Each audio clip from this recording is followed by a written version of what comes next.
মেনে চলবে সেরকম একটাই বক্তব্য। আমি নীলাভর কাছে আসছি। নীলাভ, আমার একটাই বক্তব্য, যেখানে আমরা দেখতে পাচ্ছি মমতা বন্দ্যোপাধ্যায় একদিকে বলেন তার ভাড়েমা বাবানি অবস্থা একেবারে কোষাগার শূন্য, অন্যদিকে আমরা মেলা খেলা ইত্যাদি, এবং দুয়ারে সরকার যেখানে একটা প্রকল্প চলছে সেখানে আমার পাড়া আমার সমাধান ইত্যাদি ইত্যাদি একই রকম, একেবারে দুয়ারে সরকারের একটা ক্লোন মডেল নিয়ে আসা হলো, সেখানে কোটি কোটি টাকা খরচ হচ্ছে, অথচ এই শামশেরগঞ্জের মানুষগুলো তারা তাদের প্রাপ্য সেই পুনর্বাসন থেকে শুরু করে ক্ষতিপূরণ কিছুই পায় না কেন?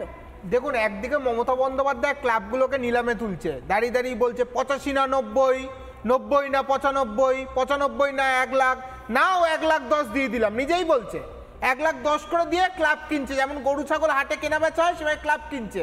আর একদিকে শামশেরগঞ্জের ঘটনায় যারা ক্ষতিগ্রস্ত হয়েছেন তাদের যে ক্ষতিপূরণ পাওয়ার কথা, তাদের যে পুনর্বাসন পাওয়ার কথা, সেই অর্থ বরাদ্দ করতে কেন রাজ্য সরকার পাচ্ছে না? দুদিন পরে দুর্গাপুজোয় কলকাতা সহ সারা রাজ্য আলোর রোশনাই হবে, মানুষ একদিকে আনন্দে মেতে উঠবে, নতুন জামা কাপড়, আলো ঝকমক করছে, মমতা ব্যানার্জি জায়গায় জায়গায় মাননীয় মুখ্যমন্ত্রী এবং তার মন্ত্রীরা হাতে কাঁচি নিয়ে ফিতে কাটতে বেরোবেন, কিন্তু শামশেরগঞ্জের মানুষগুলো কেন ক্ষতিপূরণের টাকা পাবে না? এর জবাব মমতা ব্যানার্জি হাইকোর্ট এখানেও প্রশ্ন তুলেছে।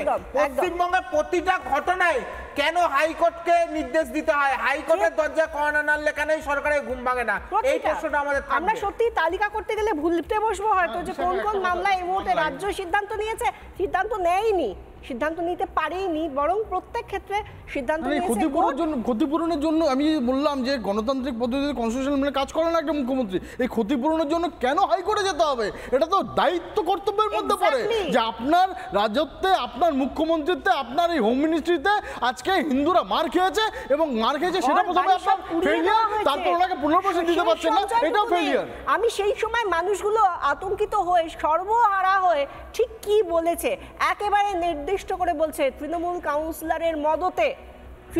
কাউন্সিলরের মদতে এই হিংসা হয়েছে, আমাদের ঘর বাড়ি সব চলে গিয়েছে, আমরা আতঙ্কে অন্য জায়গায় এসেছি। সেই সময় কি হয়েছিল, সেই মানুষগুলো কি বলেছিলেন, আরো একবার শোনাবো।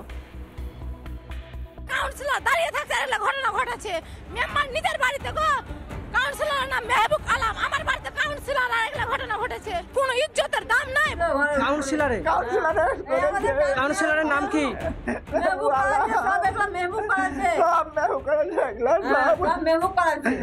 এলাকার মধ্যে যে শামশেরগঞ্জের এলাকার লোক, হাজার হাজার লোক, আর এই হিজল তালার হাজার হাজার লোক, যে বলতে পারবো না, বয়স্ক মানুষ, আর এই দিঘির লোক হাজার হাজার লোক। বাংলাদেশ নয়, সুলিতালার ছিল, হিজল তালার ছিল, শামশেরগঞ্জের ছিল, আর পেছে করে এসে দিঘির লোক এসছে। নানা ধরনের কন্টেন্ট দেখার জন্য লাইক করুন, শেয়ার করুন আমাদের ফেসবুক পেজ, সাবস্ক্রাইব করুন আমাদের ইউটিউব চ্যানেল, পাশাপাশি অন্যান্য ব্রেকিং নিউজের জন্য অবশ্যই চোখ রাখুন রিপাবলিক বাংলায়।